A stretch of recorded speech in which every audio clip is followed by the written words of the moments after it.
नमस्कार। ईश्वर कौन है, कहाँ रहता है? इस सृष्टि का विनाश और विकास एक क्रमागत प्रक्रिया है।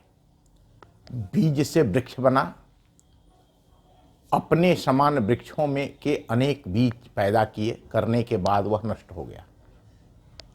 अंडा पक्षी या जंतु बना, अपने समान अनेक पक्षी जंतु पैदा करने वाले अंडे देकर मर गया।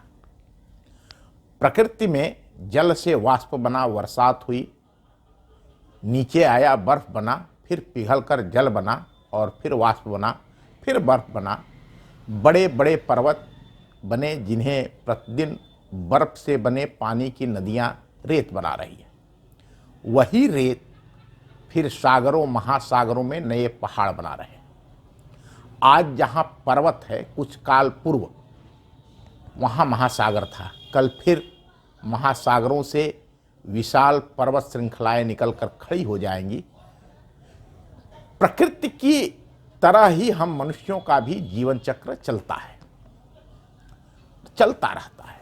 हमारे पिता ने हमें पैदा किया, उनको उनके पिता ने पैदा किया था। ये सभी पैदा हुए लोग कुछ नए लोगों को पैदा किए, मर गए। हम भी पैदा हुए, कुछ को पैदा किए, मर जाएंगे। क्यों? यही सच है ना। अगर हमारी बात गलत लग रही है तो यह पढ़ना बंद करिए। इस पैदा होने और मरने में जिस वस्तु या सच को हम प्रत्यक्ष देखते हैं वह है श्वास, हृदय की धड़कनें। जब तक श्वास चल रही है, हृदय धड़क रहा है, हम जीवित हैं। इसके बंद होने के साथ ही हमारी मौत हो गई। यही सच है ना। यही बात इस जगत के सभी प्राणियों पर लागू होती है। अर्थात जब तक प्राण है तब तक जीवन है। प्राण निकलने के साथ मृत्यु हो गई। सारा संसार इस प्राण के निकलते ही हमारे लिए शून्य हो गया। संसार के सभी धर्म ग्रंथ इस तथ्य को स्वीकार करते हैं। आप भी सहमत हो तो स्वीकार कर लें। प्राण शक्ति हमारे जीव जगत के जीवन का आधार है। यह प्राण रहता कहाँ है?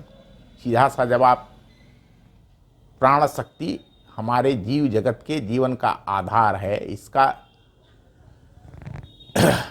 यह प्राण कहाँ रहता है? हर जीवधारी के शरीर में। तभी तो इसके बाहर होते ही हमारी मौत हो जाती है। इतने प्यार जतन से पाला, बढ़िया बढ़िया भोज्य पदार्थों से बनाया सुंदर असुंदर शरीर बेकाम हो जाता है। पड़ोसी परिजन सभी कहने लगते हैं जल्दी दफनाओ, जलाओ, दूर करो।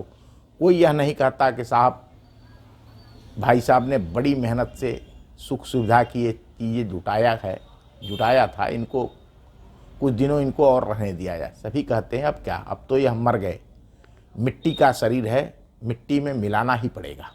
तुम देर करोगे तो खुद सड़कर बदबू फैलाने लगेगा।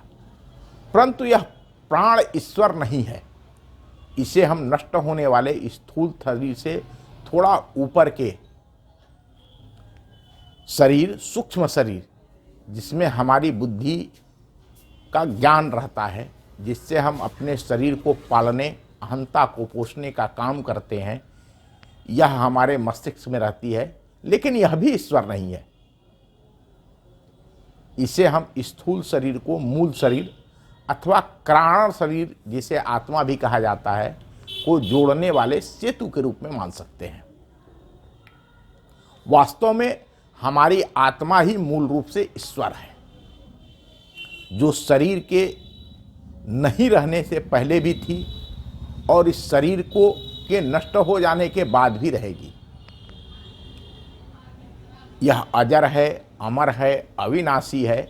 यह आत्मा बचपन में भी साथ थी, जवानी में भी साथ है, बुढ़ापे में भी रहेगी। इतना ही नहीं तो मृत्यु के बाद भी साथ होगी।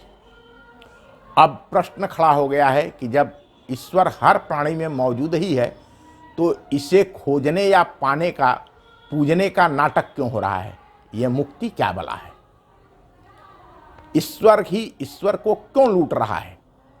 एक दूसरे को ईश्वर ही, भगवान ही, गॉड ही, खुदा ही क्यों मार रहा है? आखिर ये कैसी माया है? पहले इतना पढ़िए, गुनिए, अपने तर्क की कसौटी पर इसे कसिए और जो प्रश्न आपके मन में उठ रहे हैं उनके समाधान के लिए कमेंट बॉक्स में हमसे उत्तर मांगिए। आपके प्रश्नों का उत्तर दिया जाएगा। धन्यवाद, नमस्कार।